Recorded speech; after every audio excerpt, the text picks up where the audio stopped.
How to reset Microsoft Word settings, step-by-step guide. Before resetting, make sure Word is completely closed.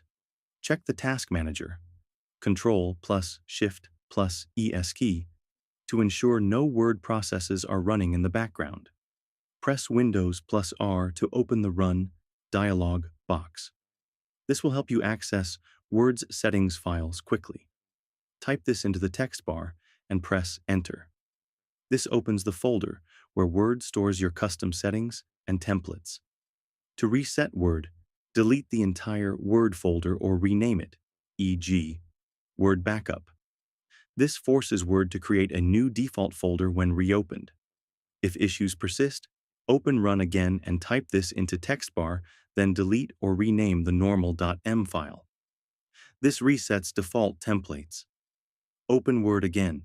It will generate fresh settings. Your customization will be reset, but documents remain safe.